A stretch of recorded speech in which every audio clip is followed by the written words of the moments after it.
ضلع پونچھ کی تحصیل منڈی کے ساوجیاں میں گنتڑ کے مقام پر پیر سید صدیق شاہ صاحب رحمۃ اللہ علیہ کا سالانہ عرس شریف ان کے آستانہ عالیہ پر نہایت ہی ٹوس کو احتشام کے ساتھ منایا گیا۔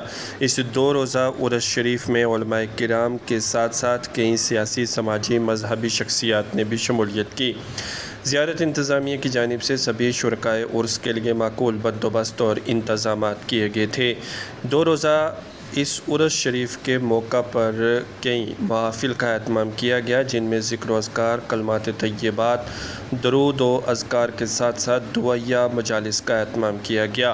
علماء کرام نے یہاں پر ولایت کے موضوعات پر مفصل اور مدلل بیانات بھی کیے اور ساتھ ہی ساتھ انتظامیہ کی جانب سے سبھی شرکاء میں تبرک بھی تقسیم کیا گیا۔ صلاۃ و سلام اور خصوصی دعائیہ مجلس کے ساتھ یہ 2 روزہ عرس شریف آج اپنے اختتام کو پہنچا۔ عرس پر مبنی دیکھیے ریاض ملک کی رپورٹ۔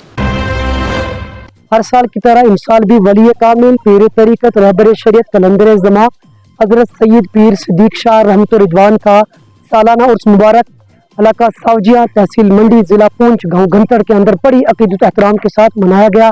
2 روزہ عرس مبارک آج اختتام پذیر کو پہنچا۔ اس میں پیر پنچال کے مختلف مقامات سے لوگوں نے شرکت کی، عقیدت کے پھول نچھاور کیے۔ اس عرس کے مقدس موقع پر ہم ضلع انتظامیہ، تحصیل انتظامیہ کا دل سے شکریہ ادا کرتے ہیں اور سب کو مبارکباد پیش کرتے ہیں۔ سب زائرین کا بھی شکریہ ادا کرتے ہیں۔ سب کے لیے دعا گو ہو کہ اللہ تبارک تعالیٰ سب زائرین کی حاضری کو اپنی بارگاہ میں قبول عطا فرمائے، سب کی دلی جائز تمناؤں کو پورا عطا فرمائے۔ بالخصوص فلسطین کے نہتے مسلمانوں کے لیے دعا کرتے ہیں، اللہ تعالیٰ ان سب کی حفاظت فرمائے، غزہ کے مسلمانوں کی حفاظت فرمائے، اور تمام میڈیا پرسن کا بھی شکریہ ادا کرتے ہیں جنہوں نے اپنا قیمتی وقت نکال کر اس درگاہ پر حاضری دی۔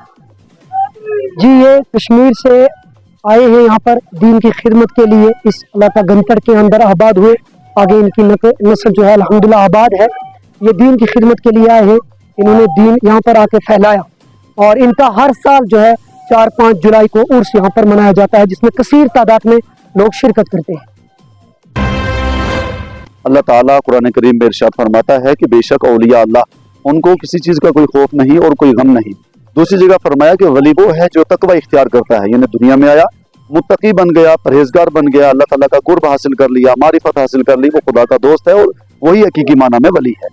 بہرحال اس وقت ہم جو ساوجیاں کے علاقے میں یہاں ایک بہت بڑے بزرگ گزرے ہیں، بابا سید صدیق رحمۃ اللہ علیہ، ان کے مزار پر حاضر ہیں، اور یہاں 2 روزہ ان کا عرس مقدس منایا گیا بہت ہی بڑے ہی شان و شوکت کے ساتھ۔ یہاں پہ انتظامیہ کمیٹی نے بہت ہی عمدہ طریقے سے انتظام کیا ہوا تھا، تبرکات کا انتظام، لوگوں کے آنے جانے کا انتظام، بیٹھنے کا، ساتھ ہی ساتھ میں آج ماشاءاللہ بہت اچھا پروگرام ہوا جس میں اولیاء کاملین کی سیرت کو، اولیاء کاملین کے مشن کو بتایا گیا۔ آخر میں ہم تمام حضرات تک یہ پیغام پہنچانا چاہتے ہیں کہ جب آپ اولیاء کاملین کے مزار پہ آئیں تو ان کا وسیلہ لے کر کے اللہ کی بارگاہ میں دعا کریں۔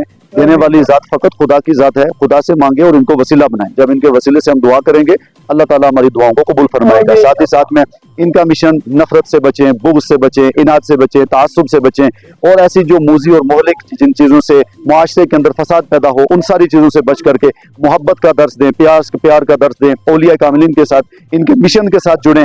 جب آپ ان کے مشن کے ساتھ جڑیں گے، اور ان کا مشن فقط اخلاص تھا، للہیت تھا، دین کی خدمت کرنا تھا، جب آپ دین کی خدمت کریں گے اور ان کے مشن سے جڑیں گے تو اس کے وسیلے آپ کی دنیا بھی اچھی ہو جائے گی اور آپ کی آخرت بھی اچھی ہو جائے گی۔ اللہ تعالیٰ ہم سب کا حامی و ناصر۔